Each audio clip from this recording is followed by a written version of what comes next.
Yeah. Well, I've been having eye problems for months now, and hopefully if anyone's picked up on that, I'm going to the doctor soon to see if there's something going on. But on top of that, that was kind of a wallop of... That's such a good ending, though. Is this a one-off?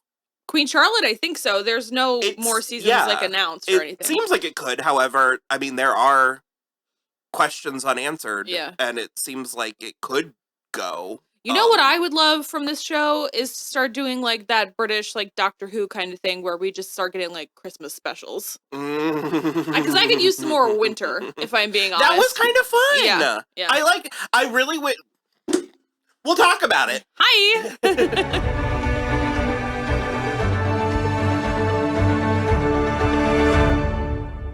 Hello, everybody. I'm Will. And I'm Kristen. And this is So I'm Watching Queen Charlotte, Season 1, Episodes 5 and 6, and the whole show. Yeah, Gardens in Bloom and Crown Jewels. I loved it. There was a handful of things that I didn't fully understand or wasn't sure what we were doing or why we were doing it, but all in all, it worked out. Yeah. I would say I think some of this, obviously they have to stretch it over, 6 episodes, but it took a little too long. Like, it wasn't until the final episode that Charlotte was finally, like, fully in the know about everything with George and everything like that. But yeah, again, other than, like, a couple minor quibbles, I'm here for it. Well, and again, I think by the time it was all finished, I was fine. Yeah. Like, there was a handful of things where I was like, I don't know if that's how I would have done this. But then by the time we got to the end, I was like, this was great. Yeah. I do a little bit wish I had watched it in order, and I would recommend to people watching, if they're going to take on Bridgerton, to go ahead and watch it in between seasons 2 and 3. Especially because now I'm like, Violet and Agatha had conversations in season 3. Yes. Pertaining to... A little, at least. Alluding to the Because events. we didn't even fully get there in this, but I think we are, like... But I kind of liked that. The way that Violet set up all of those birthday hats and was like, do you have anything you'd like to tell me about fucking my dad? Well, yeah, but she's not even mad. She just wants to know. She wants Agatha to know she knows. Yeah. Just like, did you think my dad was beekeeping age? Excuse me. I've never seen a wholesome affair. I know. Affair depicted. It was delightful. I kind of live for it. It was great. By no means am I. We actually only even saw them have sex the once. Yeah. But it was a love affair. Yeah. It was an emotional affair for sure. Oh yeah. Obviously I don't support or condone, cheating on your spouse. However, when your spouse is a thundering racist, I think it's fine. Well, not enough for him to leave her, but you can't. That's like no, not I know, done. I know, I know. Especially to take up with another. What I wanted to say is that life is complicated, and people are complicated, and feelings and emotions are complicated, and sometimes things are what they are, and you make peace with what you can make peace with, and I don't know. I kind of love it. I love how much was said and unsaid. Yeah, and. Because it's a show that dealt, and Bridgerton in general, Bridgerton proper, is a show that deals in a fair amount of cliches and tropes. However, they didn't feel cliche, and it wasn't, like, I wasn't watching it like, oh god, now we're going to do this, and then this is going to happen, and like you kept saying, you kept waiting for Brimsley and Reynolds to be found. To be stumbled upon, and it never happened. Which, thank God. Well, yeah, but we don't really need it. And part of me is like, I'm kind of with you, where part of me is desperate to find out what happened. Yes, I was going to say, because I can't remember if this is a book, but I know there are like extra books besides just the 8, like, of the Bridgerton children. If anybody knows what happens to Reynolds, I'm like desperate. Like, I assume he died because he's like not around anymore. But I guess if like George is. But there's another part of me that is so incapacitated. What do you mean? Like, he's just always with George now. This was presented like he is no longer with us. Dead, yeah. But I also kind of don't hate not knowing. It adds to the... Bridgerton is it's such a dreamy, such a romantic, such a idealized beautiful reality that I don't know what I'm trying to say.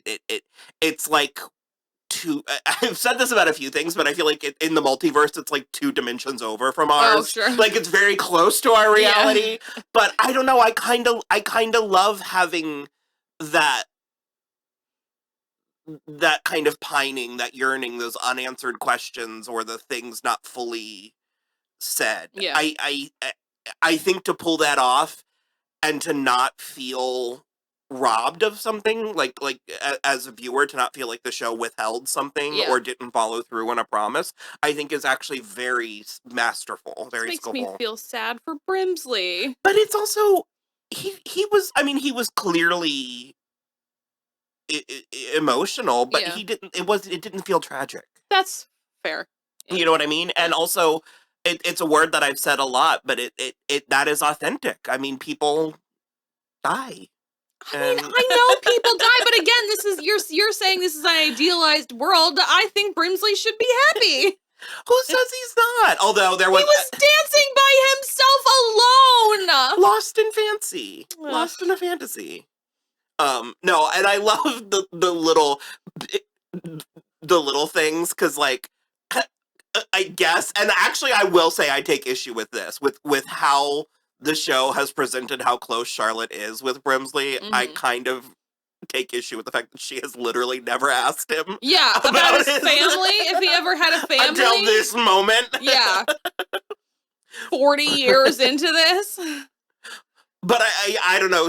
Charlotte is one of my, Queen Charlotte is probably one of my favorite fictional, fictional characters of this recent. Queen Charlotte. Yeah. In particular, the young girl was fantastic, but I love Golda. Yes, yeah. There's something just so incredulous about her entire performance. Yeah. And again, part of me is a little bit like, so wait, was she a bad mother or was she not? And then another part of me is like, the issue that I carry with things like that is being a good mother is a very 50-year-old concern. We also treat it like not in order, even sometimes. Well, sure, but we also we go about it, and we treat it, we talk about it like if a mother can't have ever done anything wrong. Yeah. And if she has, then she's a bad, like a good mother has to be perfect. Yeah. And that's not possible. Right. Psychologically, that's but not. But also, it's that's not the purpose of Queen Charlotte to be a good mother. And so, when her the 2 eldest, I assume, come to her and are like, you're not a good mom. And I'm just like, that's irrelevant almost, whether she was a good mother. Well, you're not great kids. So. You're not although I did love when the daughter was like, do you know how many, I've been trying, do you know how many babies I've lost? And she was like, no, why, you never said anything. I had no idea. So then that's where I'm like, there's faults on both sides. Maybe you weren't a very good kid. Did you ever do that? That goes back to a little bit to the conversation that we were having after episode 1, where I was like, it is the conundrum with Bridgerton, is the places where it's very modern and evolved, and the places where it is still rooted in its historical, socio-political climate. And I think that this Queen Charlotte, this miniseries in particular, really juggled those things very well. Yeah, I agree. Because literally almost everything that we're like, well, wait a minute, that would beg this question, and the show would almost immediately, at the very least, acknowledge it. And they did sort of acknowledge, not specifically with Queen Charlotte and her kids, but with young Agatha, when she took her son to meet the princess, and she's like, I know you're, probably scared leaving your nanny, and I know that I'm your mother and he was your father, but you don't know us. Yeah. And so the show definitely acknowledged it there. That little boy was so cute. Was so cute. I loved that whole thing. And I do also, because obviously we know that in the present day Bridgerton, that she kept her title and her kids inherited the title and everything, so that's all fine, but it actually was kind of stressful having her be concerned about her future without potentially having to marry. Because there was a period of time where I'm like, Again. well, I guess she married Adolphus, and then when he died, she moved back. And I was like, oh, no. She wouldn't be able to come back, though, either. She then would have been Augusta for Germany. Oh, yeah. Also, I'm with her. I'm sorry, you want me to have 2 to 3 more babies? Fuck you, dude. In Germany? I volunteer. Ew. I'll make it work. No, thanks. He was kind of, I mean, I loved him, but he no one in the Bridgerton world, is, save for 1 or 2 characters, is truly awful. Right, yeah. But as far as Bridgerton goes, he was a little bit... Yeah. Because it's, and the other thing too is like, he's so cute and so attractive and he seems so like appealing, but then everything out of his mouth is just like, he was very of his time. Dickish nonsense. And I'm like, and that's the thing for me is I think one of the things that frustrated me the most about this show is that, again, it literally took into the final episode for Charlotte to like look Augusta in the eyes and be like, I'm your queen. You are nothing. No, but I don't know. It worked for me. I liked it. I liked Augusta. I liked that she wasn't comically villainous. She's not comically, and I do love Michelle Fairley. It's that thing where we talk about there's a difference between an antagonist and a villain. Yeah. And she was an antagonist, but she wasn't a villain. Yeah. And she very much, it kind of reminded me of the final season. Well, we talk about it a lot, but the final season of Riverdale, where we were talking about how Alice was a woman of her time. Yep. And, you know, I think it's very interesting looking at how, yes, people change and societal norms change, you know, over time, like decades and centuries, but it also is generational. Yeah. Because now we're, the 3 generations deep into the Bridgerton world. And this is one of the better spin-offs.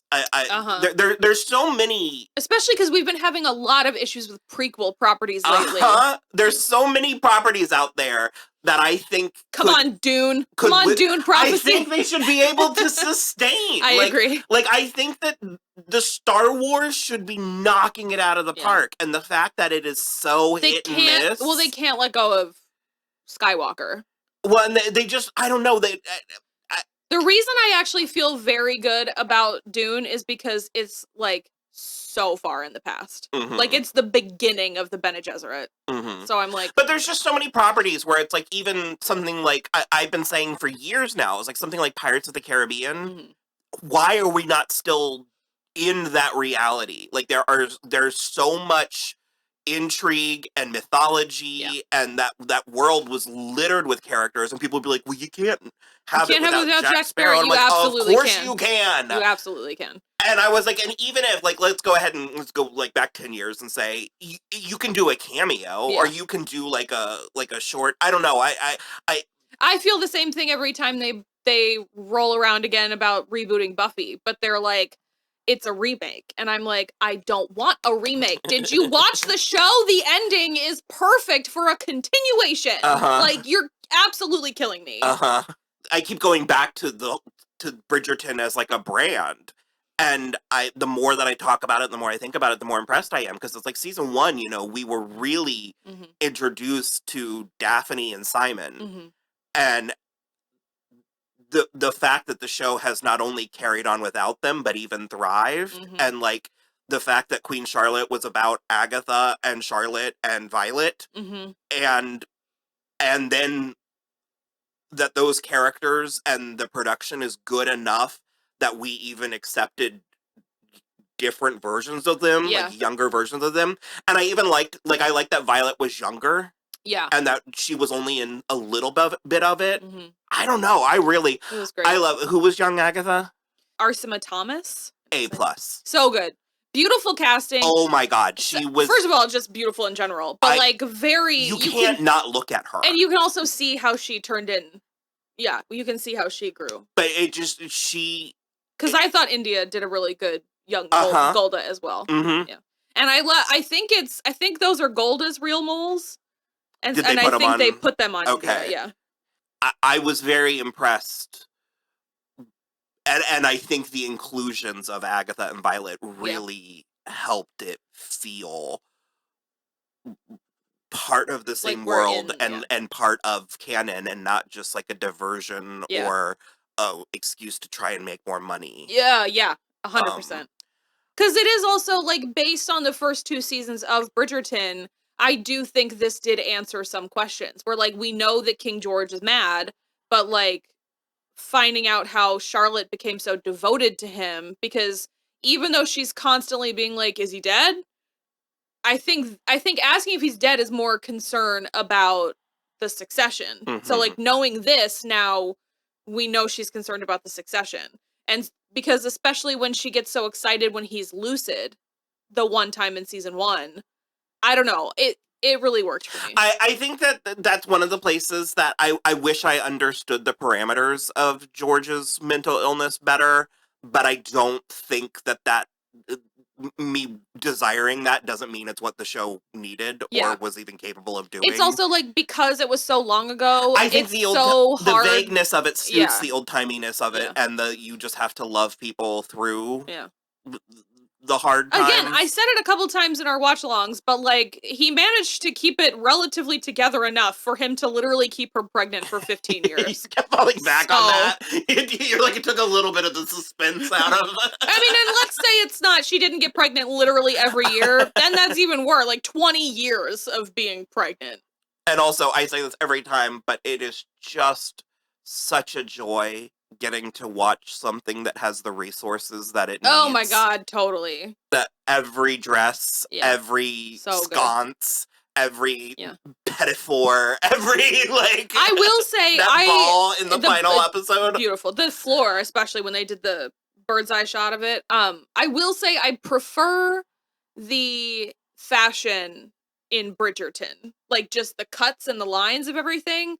That's not to say that these dresses were not spectacular. There was a scene with, a couple. I always want to get a little bit more into, like, ranking things or be like, what's your 5 best outfits? I can't. There's too many. Well, we could, but we would have to actually, like, take a break, comb over the footage, create a PowerPoint and all that. And the way that our current setup is we go. We go. We just watch and then we talk. Go.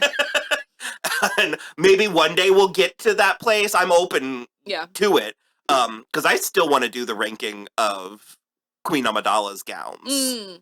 I wanted to do a tiered list. Sure. But I will say off the top of my head, well, we both gasped when... Oh, the fuchsia? Well, yes, okay. But no, we both...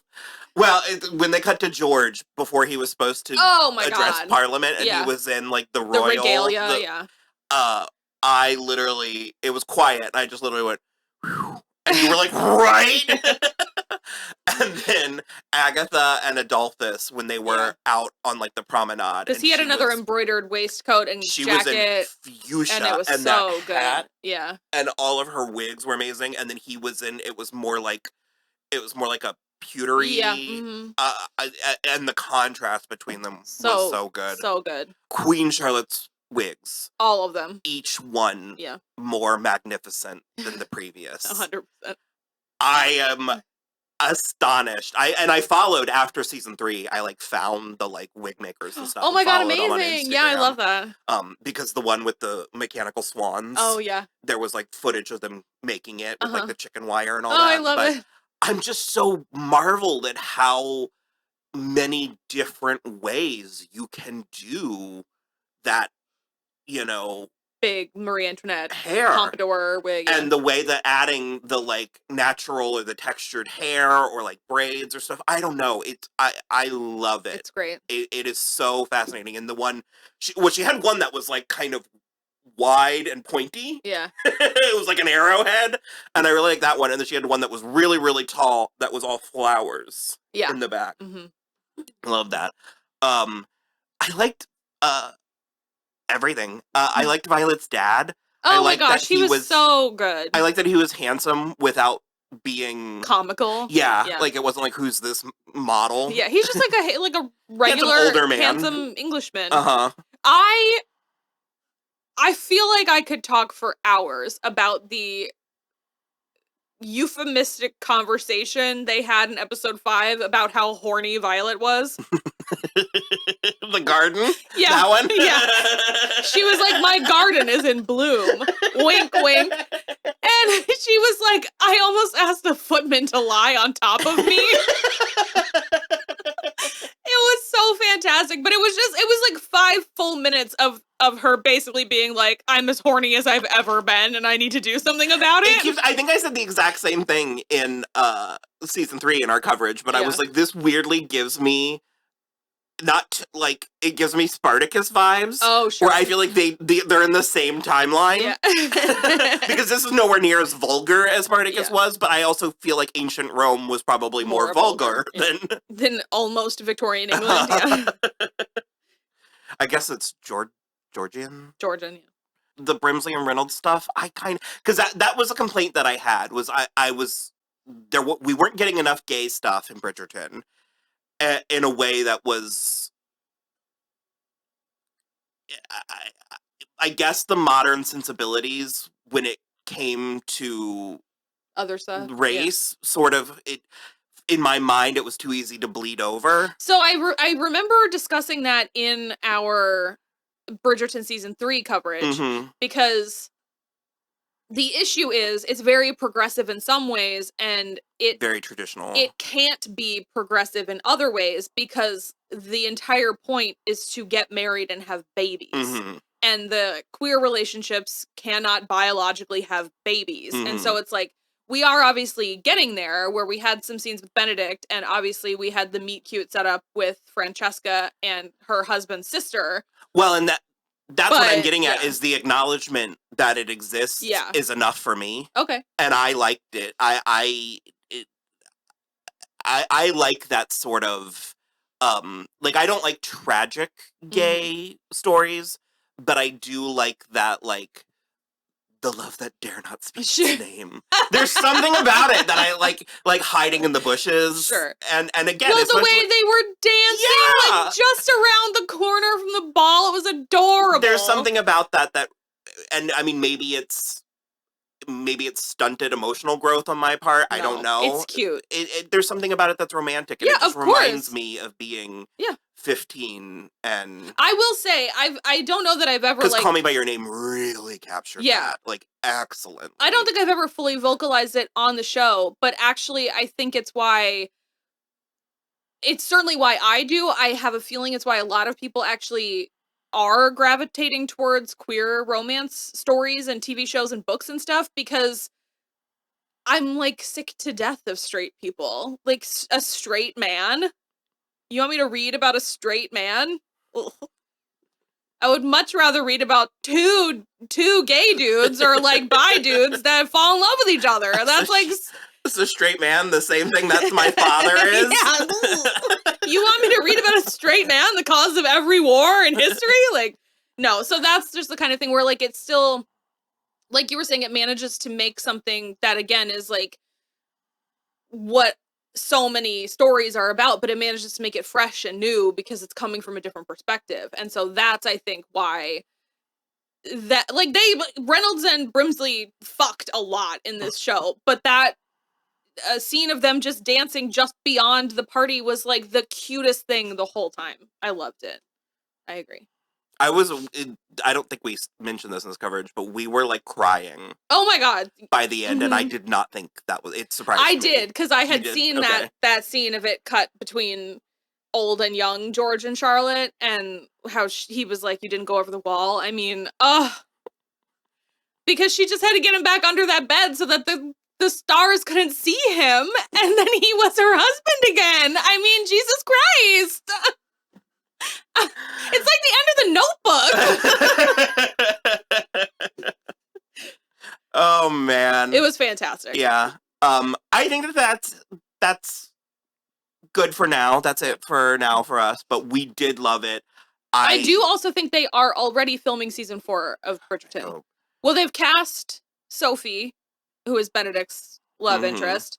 And I believe they're filming, so that'll be exciting if we get it, like, a little bit more rapidly than the last couple things. So, all right, like and subscribe and let us know what you think, and hang around, check out what's coming out. You mentioned Dune Prophecies coming, and we have, I think you'll be seeing this fairly soon. So we're finishing Teen Wolf season 4. We've got True Blood season 3 coming, and we are going to start, because we have finished this, we're going to be starting Interview with the Vampire. So in 2 weeks, Will's going to be here for another long weekend. And we're going to get through Where we that plow through weekend. that. Yeah. So I And feel like that there's going to be a also- lot of plowing that weekend. There is so much plowing. And also that is more of a network show, so I believe the episodes are shorter. Okay. Yeah. So yeah. Bye.